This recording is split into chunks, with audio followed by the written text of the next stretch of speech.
నమస్తే. ప్రస్తుతం మనతో పాటు బీసీ ఇంటలెక్చువల్ ఫోరం అధ్యక్షులు చిరంజీవి గారు మనతో ఉన్నారు. బీసీ రిజర్వేషన్లపై తెలంగాణ ప్రభుత్వం వైఖరిపై మాట్లాడే ప్రయత్నం చేద్దాం. ముందుగా స్థానిక సంస్థల ఎన్నికల్లోకి అయితే మాత్రం జియో ద్వారా వెళ్తామని ఒక నిర్ణయం తీసుకుంది. దీని పట్ల మీ ఒపీనియన్ ఏంటి?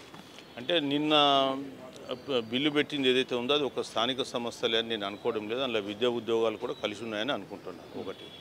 రెండవది, స్థానిక సంస్థలకే దాన్ని పరిమితం చేస్తా అంటే మాత్రం అది కరెక్ట్ కాదు. ఎందుకంటే విద్యా ఉద్యోగాల్లో కూడా 42% మీరు కమిట్ అయినారు. గతంలో అసెంబ్లీలో బిల్లు పెట్టినారు. మార్చి 17 రోజు గవర్నర్ ఆమోదంతో కేంద్రానికి కూడా పంపించారు. సో ఆ రెండు బిల్లులు కూడా మాకు కావాల్సిందిగా మేము కోరుతూ ఉన్నాం. ఒకటి. రెండోది, స్థానిక సంస్థలకు హైకోర్టు గడువు విధించింది కాబట్టి గడువు లోపల చేయాలని మీరు అనుకుంటున్నారు. సో ఓకే, మేము దాన్ని ఏమంటలే, కానీ మాకు కూడా గడువు పెట్టి మీరు ఇచ్చారు 6 నెలల లోపల మేము 42% రిజర్వేషన్ అమలు చేస్తామని అది అమలు చేయాలని చెప్పి కోరుతాం. అదే ఈ సందర్భంలో ప్రభుత్వం అయితే మాత్రం ఒకవైపు ఆర్డినెన్స్ జారీ చేస్తే అది ఇంకా పెండింగ్లో ఉండిపోయింది. ఇలాంటి సందర్భంలో ఇప్పుడు చివరి అస్త్రంగా జియోను ప్రయోగిస్తున్నారు. ఈ జియో ద్వారా మీరొక అనుకున్న లక్ష్యాలు ఏమైనా సాధించే అవకాశం ఉందా, లేకపోతే ప్రభుత్వానికి ఇంకేమైనా ముందేమైనా మార్గాలు ఉన్నాయా? ఇప్పుడు ప్రభుత్వానికి మాకు తెలిసినంత మార్గం ఏంటంటే, ఇక్కడ అఖిల పక్షాన్ని తీసుకెళ్ళి ఢిల్లీకి వెళ్ళి రాష్ట్రపతిని ప్రధానమంత్రిని కలిసి వారిని ఒప్పించి రాజ్యాంగ సవరణ చేసి 9వ షెడ్యూల్లో పెట్టడమే ఏకైక మార్గంగా మేము చెప్తూ ఉన్నాము. సో రాష్ట్ర ప్రభుత్వం రకరకాల ఎక్స్పెరిమెంట్ చేస్తూ ఉంది. ఒకసారి కేంద్ర ప్రభుత్వానికి పంపింది, ఒకసారి ఆర్డినెన్స్ అంది, మళ్ళీ ఇంకోసారి జీవో అంటుంది. ఇవాళ ఈ భారతదేశంలో 10 రాష్ట్రాలలో జీవోలు ఇస్తే రిజర్వేషన్లు 50% దాటి పెంచుకుంటూ ఇస్తే కొట్టేసినాయి కోర్టులు. మనం 11వ రాష్ట్రం అవుతామని చెప్తున్నాం. కాబట్టి ఇది మనకు సస్టైనబుల్ మోడల్ కాదు. ఖచ్చితంగా మీరు 9th షెడ్యూల్లో పెట్టడానికి ప్రయత్నం చేయాల్సి చెప్పి కోరుతున్నాం. సో ఇప్పుడే ఇమీడియట్గా హైకోర్టు ఆర్డర్లు ఉన్నాయి. ఇప్పుడు 30th వరకు కావాలంటే మరి దానికి డిలేకు మేము బాధ్యులం కాము.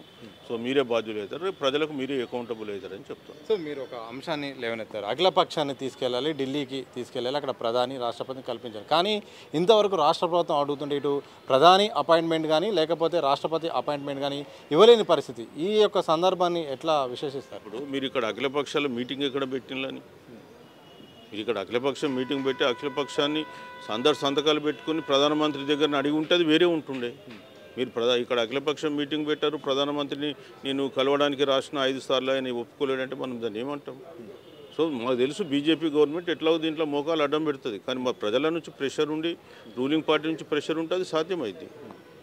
తమిళనాడు గవర్నమెంట్ ఎట్లా చేసుకున్నారు? జయలలిత ఉన్నప్పుడు 39 మంది పార్లమెంట్ సభ్యులతో ఆమె పార్లమెంట్లో బిల్ పాస్ చేయించుకుంది. సో ఇవాళ కూడా మనం ఇండి కూటమికి 235 మంది సభ్యులు, 37 పొలిటికల్ పార్టీస్ ఉన్నారు. మరి మీరెందుకు చేసుకోలేరు? పార్లమెంట్లో మీరెందుకు రేజ్ చేయలేమన్నా? ఎంతసేపు ఆ బీహార్ అంశం ఒకటే పెట్టుకొని మీరు పార్లమెంట్ను బాయ్కాట్ చేశారే కానీ మరి మా బీసీల అంశం గురించి ఎందుకు అడగలేరు మేము ప్రశ్నిస్తున్నాం. సో మతపరమైన రిజర్వేషన్లకు మేము వ్యతిరేకము. ఈ తెలంగాణ ప్రభుత్వం చేసిన సర్వేలో మాత్రం ముస్లిం బీసీ అనే ఒక అంశాన్ని తీసుకొచ్చింది. కాబట్టి మేము ఎట్టి పరిస్థితుల్లో మేము వీటిని స్వాగతించామనేది బీజేపీ పదే కూడా చాలా స్పష్టం చెప్తుంది. మనకు ఇవ్వాలని ఇష్టం లేనప్పుడు రకరకాల కాజెస్ వెతుకుతూ ఉంటారు, సాకులు వెతుకుతూ ఉంటారు.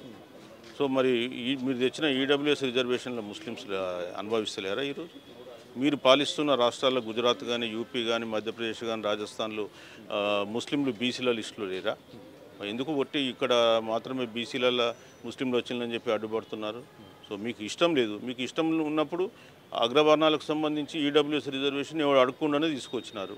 10% మ్యాక్సిమం అని బిల్లో పెట్టి దేశవ్యాప్తంగా యూనిఫామ్గా 10% అలాట్ చేసినారు.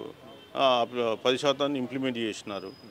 6% జనాభా ఉన్న ఓసీలకు 10% ఇచ్చిండ్రు.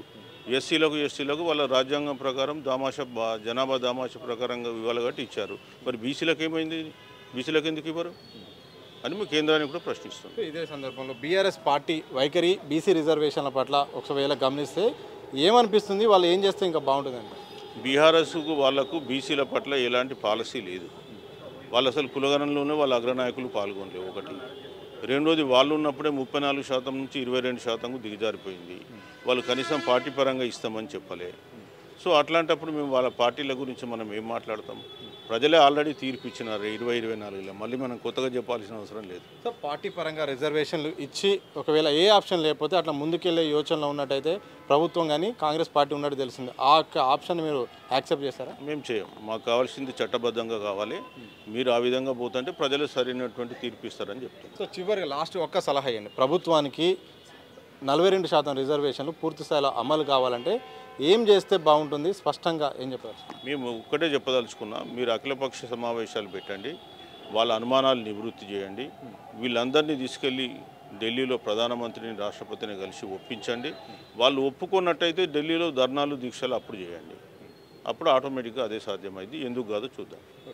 తెలంగాణ రాష్ట్రంలో బీసీ రిజర్వేషన్లు అమలు కావాలంటే మాత్రం తప్పనిసరిగా మాత్రం ఇటు అఖిల పక్షాన్ని ఏర్పాటు చేయాల్సిన అవసరం ఉంటుంది. దాంతోపాటు ఇటు రాష్ట్రపతి అనుమతి తీసుకొని అలాగే ప్రధాని అనుమతి తీసుకొని కూడా ఇటు వాళ్ళ అపాయింట్మెంట్ తీసుకొని వాళ్ళకు వినతి పత్రాలు కూడా ఇవ్వడం ద్వారా కూడా ఒత్తిడి తెచ్చే అవకాశం ఉంది. ఒకవేళ వాళ్ళు ఒప్పుకోకపోతే మాత్రం ఇక ధర్నాలు రాస్తారోకాలు చేయాల్సిన అవసరం ఉంది. తద్వారా ఇటు కేంద్రంపై ఒత్తిడి తెచ్చే అవకాశం ఉన్నట్టు కూడా ఇటు బీసీ ఇంటెలెక్చువల్ ఫోరం అధ్యక్షులు చిరంజీవులు గారు అయితే మాత్రం ఇటు తెలంగాణ సర్కార్కి అయితే మాత్రం ఒక విషయాన్ని అయితే చెప్తున్నారు. మరి చూడాలి తెలంగాణ రాష్ట్ర ప్రభుత్వం మరి రిజర్వేషన్ల విషయంలో మరి జీవో ద్వారా వెళ్తుందా, పార్టీ పరంగా వెళ్తుందా, లేకపోతే అఖిల పక్షాన్ని ఏర్పాటు చేసి హైకోర్టు నిబంధన ప్రకారం మరి అనుకున్న సమయానికి మరి చేస్తుందనేది మాత్రం తెలియాల్సిన అవసరం అయితే ఉంది. కెమెరా పర్సన్ మధుసూదన్తో సతీష్, దిశ టీవీ, హైదరాబాద్.